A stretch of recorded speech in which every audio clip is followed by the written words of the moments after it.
大家午安. My name is Irene Liu, and I'm the News Lab lead for Google News Lab in the Asia Pacific. I'm so sorry that I can't be there to give this presentation in person and to meet all of you. Taiwan is a really special place in my heart because my parents and my grandparents actually moved back to Taiwan after living in the US for many years, where I grew up. And I try to go back as often as possible, at a minimum to eat, so I hope that we'll have opportunities to talk and meet in person sometime in the future. Today, what I'd like to do is to talk about AI and machine learning in the newsroom, but first, to introduce a little bit about what News Lab does in Google. So, without further ado, let's get to the presentation. When I try to explain what Google News Lab is, I always start with Google's mission, which is to organize the world's information and make it universally accessible and useful.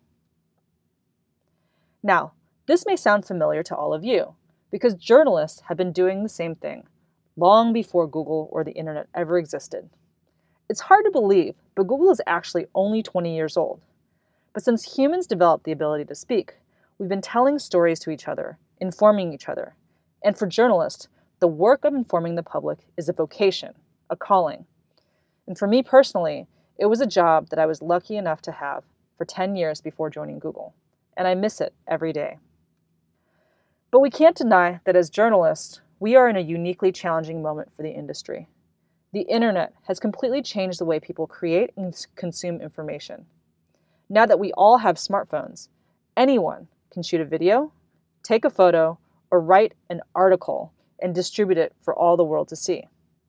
So when anyone can commit a journalistic act, how do journalists differentiate themselves? How can we leverage technology to make sure that the important stories are told and high-quality information rises above the noise? Google is a technology company, but we know that we are an integral part of the information ecosystem. This is our CEO, Sundar Pichai, who says, "Google cares deeply about journalism. Yes, because of the crucial role it plays in democratic society, ensuring the spread of knowledge and the free flow of information, but also because the value of our services, like search, is directly related to having a rich and sustainable knowledge ecosystem. In short, our success is your success." Here, you can see a brief timeline of how Google has worked with the news industry over the past 20 years. You can see Google was founded in 1998. We were really excited back then. It was called Google with an exclamation point. 4 years later, Google News launched. Google News Lab was launched in 2014, and we officially expanded into Asia a year ago. Many of the people who work at News Lab were reporters before joining Google, so we have a deep respect for the work you do and are advocates for you within the company. We believe that building a more informed world requires journalists and technologists to work together. So that's why yesterday, Google launched the Google News Initiative, which is our collective effort to support the news industry across product, partnerships, and programs. We launched the GNI in New York yesterday. And Google News Lab, the division I lead in Asia Pacific, is exclusively focused on reporting and storytelling. We work with journalists and entrepreneurs around the world to support innovation in news. You can see that we are a global team with projects around the world, and we are working hard to increase our activities through the region. A core part of our work is training, to make sure the best of Google's tools and technology are accessible to journalists. Our website contains 55 lessons in 12 languages, and we are working hard to translate into more Asian languages, including, of course, Chinese. So please stay tuned. We also do in-person trainings, sometimes Google News Lab staff, sometimes in partnership with experts in the field, like Esther Chan of Storyful, who you will hear from after me. In 2018, the News Lab is focused in 4 major areas: trust and misinformation, local news, inclusive journalism, and emerging technologies. Emerging technologies can basically mean anything that is at the cutting edge, everything from data journalism, drone journalism, virtual reality, augmented reality, and AI and machine learning. We believe that these technologies have a huge role to play in the future of journalism, revolutionizing not only for how stories are told, but the kinds of stories that can be reported. So, examples of AI and machine learning in the newsroom. As an AI-first company, AI is already used in Google products like Search, Assistant, Photos, Ads, and self-driving cars. There are a variety of external experiments, from showing how ML can help doctors identify diabetes to using ML to train computers to draw. The technology is already showing up in Google in real ways. It's powering Translate, Search, and is even being used to write headlines. We want to bring the benefits of AI to everyone, and for the News Lab, that means bringing those benefits to journalists. If you use any Google products for your reporting, Search, Gmail, Google Docs, Google Maps, etc., you're already using machine learning.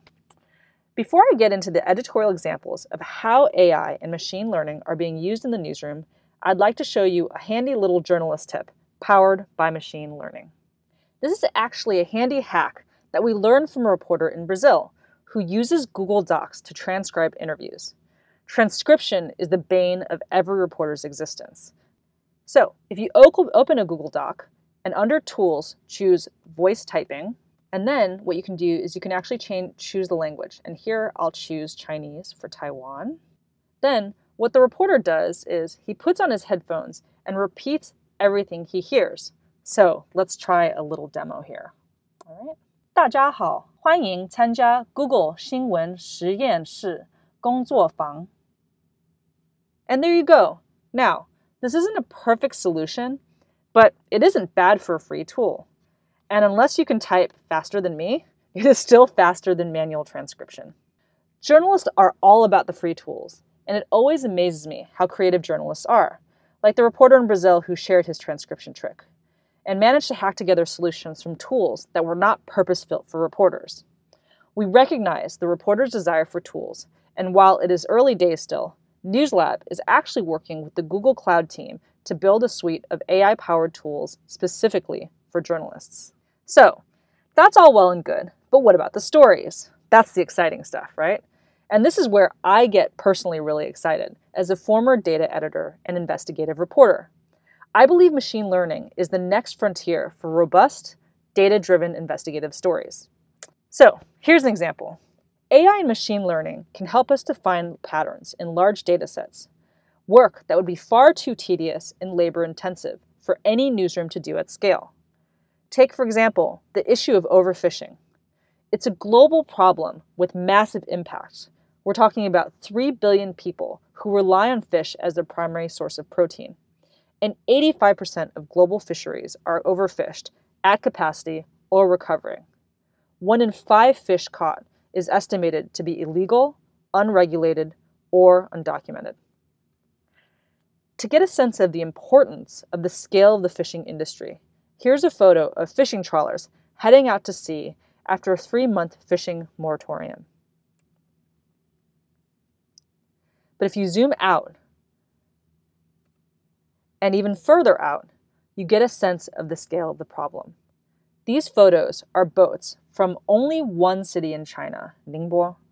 When you consider the tens of thousands of boats and the range of governments, policies, and private companies involved in the fishing industry, it is easy to understand why this is such a difficult issue to report on at scale. Many outstanding publications have tried to tackle this story in the past. This is an investigative series published in 2012 by the International Consortium of Investigative Journalists, the group that would go on to publish the Pulitzer Prize-winning Panama Papers series. This series on overfishing in the Pacific was a classic data-driven investigative story. Reporters asked for data from the government.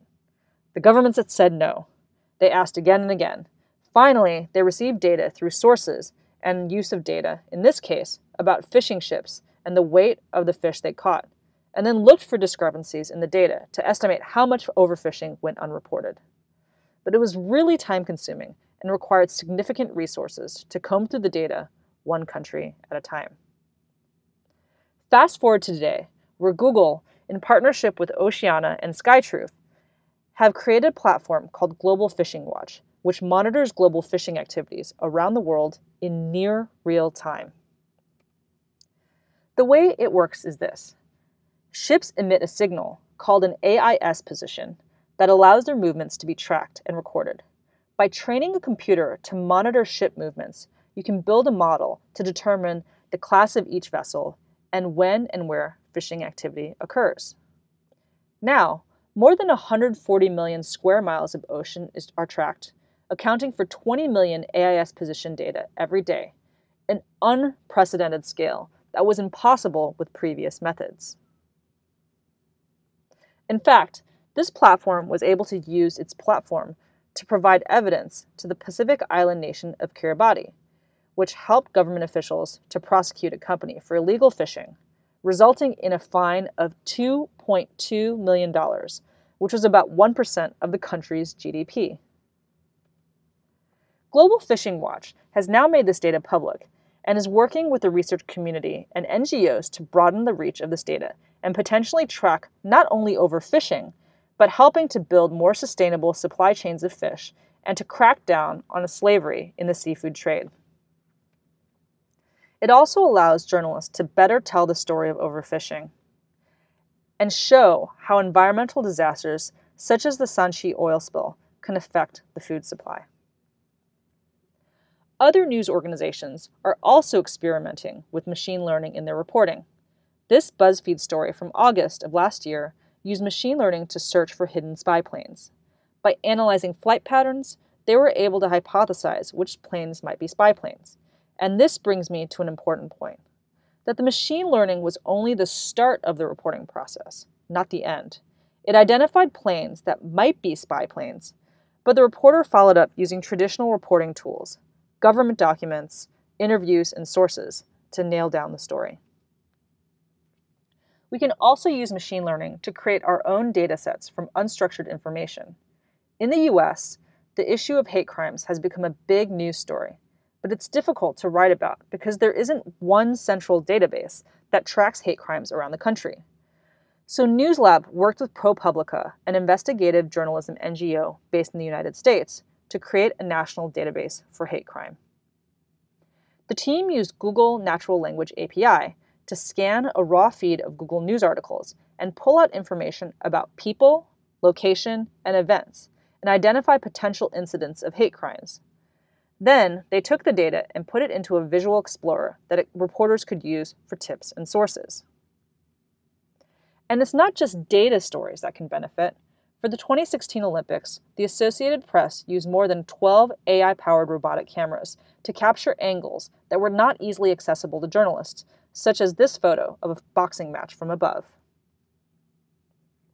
In 2016, Google worked with USC and the Gina Davis Institute to build a tool that would help measure gender bias in film. Using machine learning, the tool not only can identify a character's gender, but it knew to a fraction of a second how long each actor spoke and were on screen.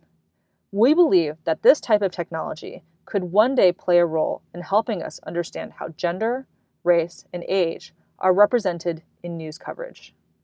Machine learning can also help newsrooms encourage healthy, productive conversations around their news stories. Last year, the New York Times launched a product with the help of Jigsaw, which is part of the Google family, that helps to flag comments that might be inflammatory or problematic so that a human moderator could review. As you can see in this picture, you can filter comments based on how toxic they are perceived to be. To learn how to spot potentially toxic language, Perspective examined hundreds of thousands of comments that had been labeled by human reviewers. As it reviews more and more comments, it learns and gets better at scoring them. Machine learning can also help expand the reach of local language news content. For example, Vice has over 500 editors who publish articles in 18 languages. Vice incorporated Google Translate, which is powered by machine learning, into their content management system to enable real-time translation. That way, language barriers don't stand in the way of getting access to content from around the world. Those are just a few examples of how AI and machine learning are being used in newsrooms. But I think it is just the beginning. And before I go, I'll leave you with one final thought. Often when I give this talk, journalists ask me, "So, do you think that robots will do our job one day?" And I respond by quoting the engineers who work at building all this machine learning technology at Google. They say, "Computers are very good at answering questions, What they aren't good at is knowing what questions to ask. And that's why I think that we will continue to need journalists. At the heart of journalism is the persistent need to question ourselves, those in power, of society itself. Technology is just a tool to help us get those answers. There's so much to do, and I really look forward to working with you all in the many months and years to come. Thank you.